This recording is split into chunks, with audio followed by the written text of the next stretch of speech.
अहम सवाल है, पत्रकारों पे जिस तरह से हमले किए जा रहे हैं, उन्हें गिरफ्तार किया जा रहा है, किस ओर सरकार का इशारा है?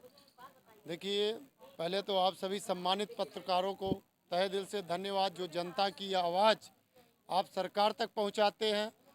और आज का जो माहौल है सरकार ने बना रखा है, नफरत का माहौल, तो राम के आदर्श पे राजनीति है बीजेपी एनडीए की सरकार करती है। तो मैं रामायण के कुछ कालखंड आपके सामने और जनता के सामने रखना चाहता हूँ। रावण जो है सभी देवताओं को बंधक बना के रखा था और न्याय के देवता शनि देव को कुएं में उल्टा टांग रखा था। तो आज प्रधानमंत्री मोदी 21वीं सदी में ईडी हो, सीबीआई हो, जो हमारे देश के हित की विभागे जनता के लिए बनाए गए थे, उन सभी पर मोदी की तानाशाही का कब्जा है। और मोदी के ऊपर अडानी, अंबानी, इनका कब्जा है। तो प्रधानमंत्री मोदी जी नेशनल मीडिया पे और जो उनको सम्मान देते हैं और जो मोदी के खिलाफ और इस नीतियों को स्पोज करते हैं, पत्रकार जमीन पर उतर कर जनता की आवाज़ उठाकर सरकार के आगे प्रश्न कर देते हैं, उनके ऊपर इल्ज़ाम लगाकर उनको बंधक बना लिया जाता है। 2024 का चुनाव नज़दीक आ गया है। आप सब जानते हैं कि 5 राज्यों में अभी 1-1.5 महीने के अंदर चुनाव होने जा रहा है। प्रधानमंत्री मोदी की बौखलाहट इससे भी आप पता कर सकते हैं। केंद्र मंत्री, 3 केंद्र मंत्री, 7 सांसद, जो अपने आप को बहनों का भाई और मध्य प्रदेश के बहनों का, भांजियों का मामा कहते थे, ऐसे राज्य में 3 केंद्र मंत्री और 7 सांसद उतारना ही मोदी की हार है। प्रश्न यहाँ से नहीं उठता है, प्रश्न इनका उठता है 2014 से। आपको याद होगा कि बनारस में प्रधानमंत्री मोदी गुजरात से चल के आए और बनारस की घाट पे खड़े होकर बोले, माँ गंगा ने बुलाया है, मैं माँ गंगा को साफ करने आया हूँ। माँ गंगा को साफ करते करते इन्होंने देश की राष्ट्र संपत्ति को साफ करने का काम किया।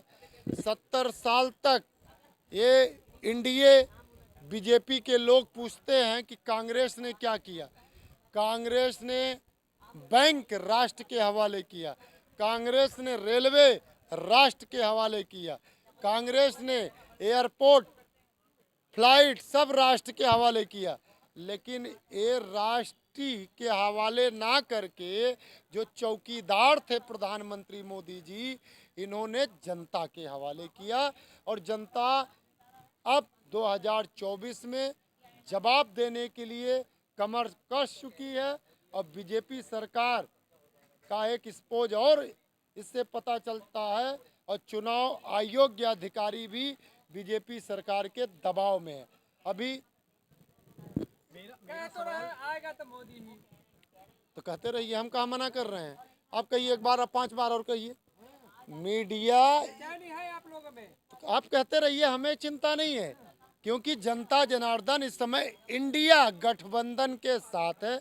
और आप जैसे पत्रकार के वोट से न देश का एमपी बनेगा, न सांसद बनेगा, न विधायक बनेगा, न मुख्यमंत्री बनेगा, न प्रधानमंत्री बनेगा। मेरा सवाल आपसे ये है देश का प्रधानमंत्री किसी पद पे अगर कोई बैठेगा, जनता जनार्दन उसको सुनिश्चित करेगी। ठीक है, मेरा सवाल तो ये है, पत्रकारों के वोट से नहीं बनेगा, हमारे पास तो जो वोट है एक उसी से जो हम देंगे वो चुने जाएगा। लेकिन मेरा सवाल ये है, क्या इंडिया गठबंधन में सभी दल शामिल है? जो गठबंधन में छूट गए हैं वो भी तो आपके अपोजिशन में खड़े होंगे, आप उनको एकत्रित नहीं कर पा रहे हैं, तो फिर आप कैसे मोदी के खिलाफ चुनाव लड़ेंगे? इस पर रणनीति कैसे करेंगे आप?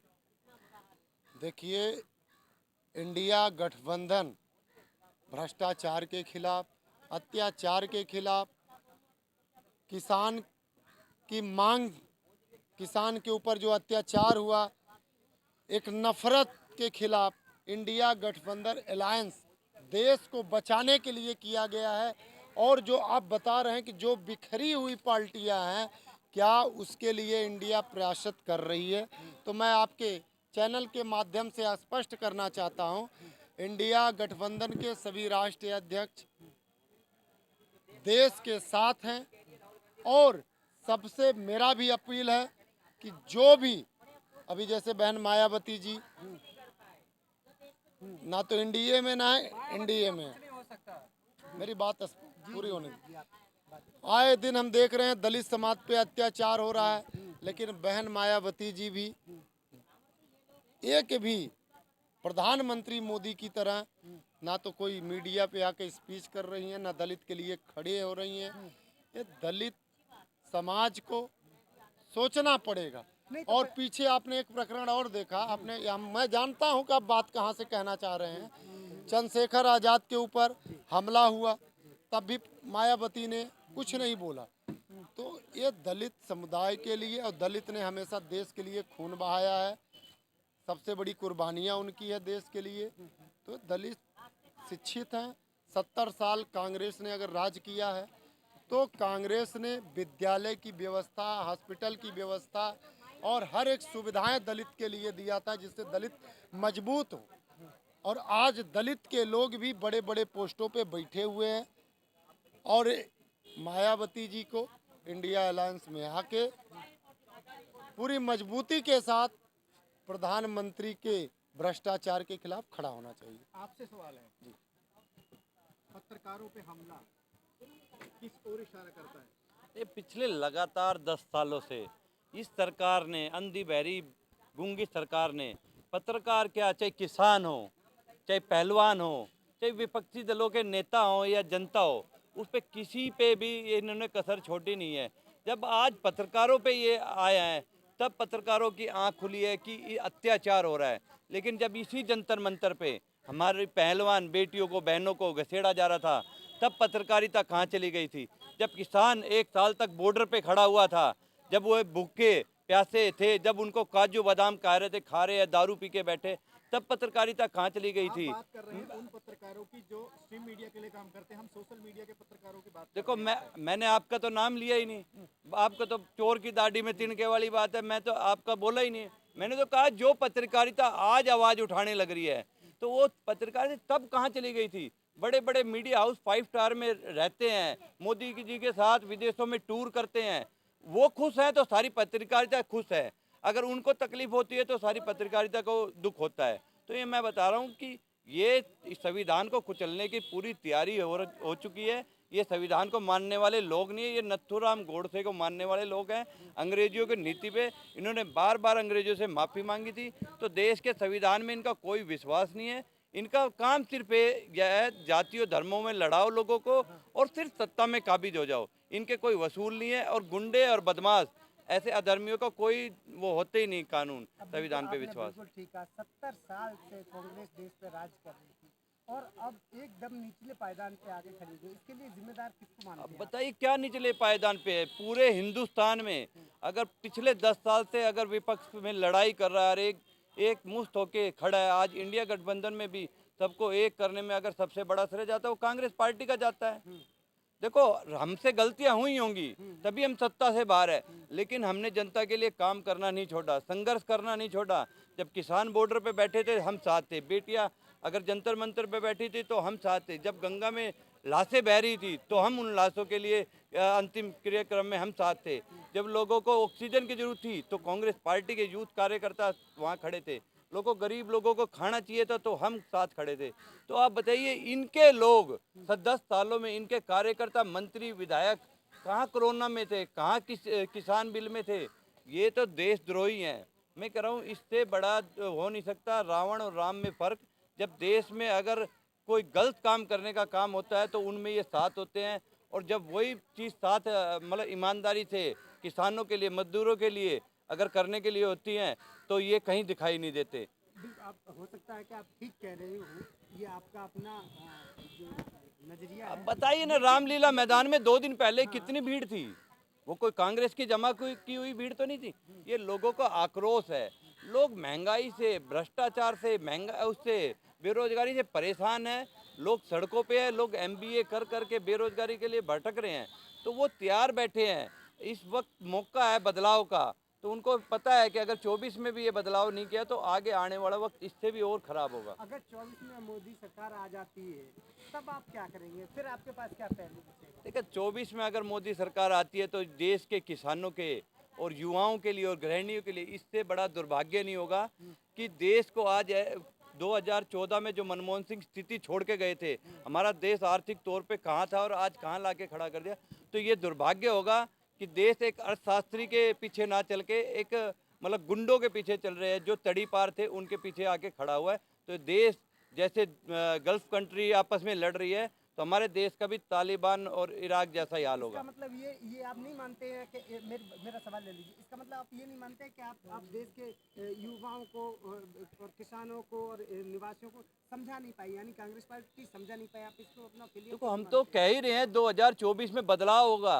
देश का किसान, देश का युवा और गृहिणियाँ 2024 के इंतजार में बैठी है, बदलाव के लिए बैठी है। और 2024 का इंतजार करने की भी जरूरत नहीं पड़ेगी। ये 5 राज्यों में चुनाव होंगे तो आपको परिणाम से पता चल जाएगा कि देश की जनता का क्या मूड है, वे किस तरफ जाना चाहते हैं। महंगाई, बेरोजगारी और भ्रष्टाचार से निजात चाहते हैं और मध्य प्रदेश का व्यापम घोटाला जो है उसका वोटों में तब्दील होगा। क्या लगता है 5 राज्यों में चुनाव होने वाले कितने राज्य 5-0 से कांग्रेस पार्टी की जीत होगी।